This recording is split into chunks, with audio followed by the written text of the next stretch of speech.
Right, let's do that again. We had a problem with the first take on that, but we'll start that again. Just kicking off the second camera to record, and we're away. So, welcome to the live session on the Sony Vaio Duo 13. My name's Chippy.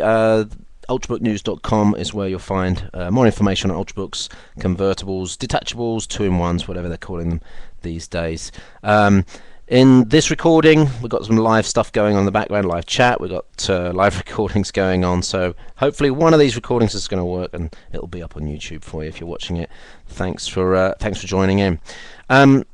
Sony Vaio Duo 13 was launched at Computex. It's a Haswell-based device. That's 4th generation Core using the U-series processors, which are very much designed around the ultrabook idea of thin, light, and pretty much desktop capable. And the Sony Vaio Duo 13 is probably at the moment it is the device that carries more leading-edge technology than any of the ultrabooks I've seen so far. It really is a class leader in many respects. Starting with the screen, 13-inch full HD with Sony's triluminous display technology. It really is a punchy, lovely screen with beautiful viewing angles. It's very, very impressive. Good brightness as well. And that's just the screen. I mean, let's just do this because that's the showpiece there. This is a slider convertible with a reasonable sized keyboard, and they've even managed to squeeze in a mouse pad here. So you've got a number of input options here. So you've got your 10-finger touch, you've got a mouse pad here, and you've also got a digitizer layer as well, and there's the active digitizer pen. So many options there for your input. So if you're worried about this mousepad, which isn't actually that bad to be honest, you've got other options as well. Backlit keyboard there. It's very, very thin, 1.35 kilos I believe is the weight. Let's just go around the device now and have a look at some of the ports and features on it. So going on to this side, we've got a power button here. There's a speaker behind that. Nothing else on that side. And then here we've got a plain front, but if I just tip that up, you should be able to see here we've got volume up, volume down, and Sony Assist button there to get things like recovery mode up and working. There's an NFC pad on the back there, so you've got NFC capability here, and that's that there. On the other side you have a little pull-out drinks holder. No, it's a pen holder. So basically you just drop your pen in there while you're working away on the screen, and you can just pick that up. Great for right-handed people. I'm left-handed, so that's kind of a bit awkward for me. But anyway, nice place to stow it. There must be a way to get it a little bit more stable than that, but it does seem to hold. Going around the back of the device, this is where you've got the main port set here. So you've got power in, headset port, 2 USB 3s, HDMI. It comes with an HDMI to VGA adapter. And there's the HDMI to VGA adapter there. And then over here you've got the Magic Gate port, SD card slot, plus Sony's HG cards go in there. So at least you've got full SD card slot there. Now there's another port hidden away on the back. I'm just going to flip that up on this one because it is 3G capable, and your SIM card just drops in there. Now let's just have a look at the hinge while we're here. Now you can see actually that the screen itself is almost free standing on these 2 points here. Now it's not supposed to, I'm trying to get that in the right angle, not supposed to flip back all the way on that hinge, but there is a bit of play there. Now the leverage on there is going to be huge, so there's every possibility that someone could just bang that top and that it would bust break the back of this hinge. Now I don't know how strong it is, it's got to have been tested of course, but I just don't like that feel, the fact that it's a little bit, you know, it's got that little bit of free play there. Certainly when you lift it up to put it forward, it doesn't feel perfect. Sometimes when you lift it up it misses the catch on this one. Now actually I should mention this is a sample, it's not production retail quality, so maybe there's some changes going on there to make that slightly better, to make it seat into the little catches there a little bit better, but they won't change the hinge. On the back, one other thing I just forgot to mention, that it's an Exynos, I think it's an 8 megapixel camera there, reasonable quality. It's supposed to be good enough for scanning documents, and there's an app which allows automatic sort of crop and zoom of business cards with OCR recognition as well. So if it is good enough for that, and it did work on a couple of tests I did today, then fair enough. It's not going to be used for photography, and won't be tired anyone that holds this up in front of a concert in front of me, because it won't be there for long. Inside we've got, on this one, Core i7, it's the 4, he can't remember off the top of his head what Haswell chip it is. It's the 4500U Core i7, so it's a dual core, base clock of 1.8 gigs, and it goes up to 2.4 gigs on turbo boost as well.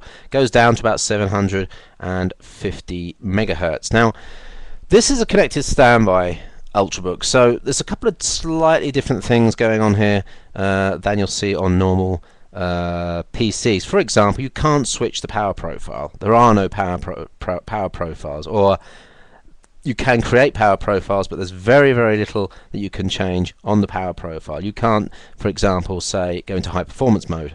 It's very strictly controlled here. Now the reason for that is that in different scenarios the PC actually does some locking down of things like turbo and clock rate. For example, we're on battery now, so it won't turbo up to 2.4 gigahertz. It also won't do it if it's in tablet mode as well, and that's obviously to preserve thermal characteristics so that it doesn't overheat basically. And once you lift the lid and plug it into the mains, you get the full power available. So the scenarios are not available for the user to switch. They are self-switching as you go into different usage scenarios with the device. I hope that's clear. The other thing is here, let's just have a look at the device manager. There's a couple of things that need to be mentioned. I said we've got NFC. We've got also a Broadcom Wi-Fi on this. The Broadcom is the only third-party or non-Intel wireless card which is wide-eye capable, and of course because all new Ultrabooks have to have wide-eye, that's why it's there. Broadcom have really, looks like Broadcom are the only approved chipset or Wi-Fi chipset manufacturer for connected standby right now, because all the Clover Trail devices have the Broadcom as well, have a Broadcom device. So until Intel makes a super tiny Wi-Fi chipset that can be embedded alongside the Haswell SoC, then it will probably remain Broadcom. Wireless USB is part of that as well. 50 watt-hour battery inside, so that's actually pretty good. 1.34 kilos and a 50 watt-hour battery inside, and for this thickness it's actually very impressive. The battery is placed, I believe, down here. So 50 watt-hour battery in there. Talk about battery life in a minute, because this is a test sample and looks like it's not quite optimized for the best battery life yet, but it does go into connected standby mode, and I'll give you a quick demo of that in a minute. So speakers are good on this, very impressive. Screen very impressive. You've got the digitized, you've got the backlit keyboard, you've got the fast SSD, you've got 3G on this one. It might even be LTE, I don't know. Fantastic screen, good port set, and let's just think about that tablet mode for a minute. This is definitely not a casual tablet at 1.34 kilos, 1.35 kilos. It's not the sort of thing you take to bed and just sort of tweet with.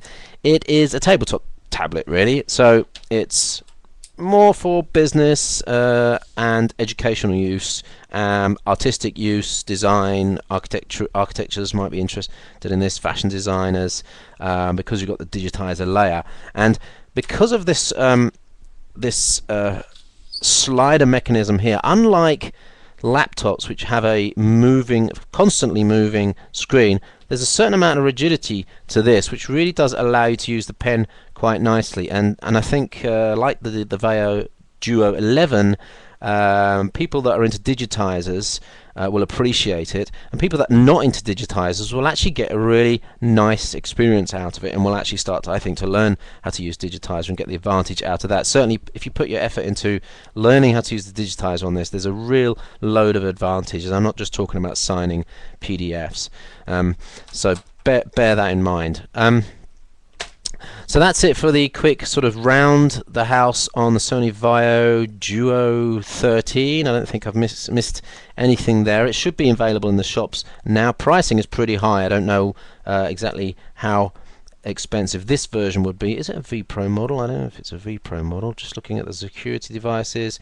You've just got TPM though. I don't think it's a V Pro. TPM version 2.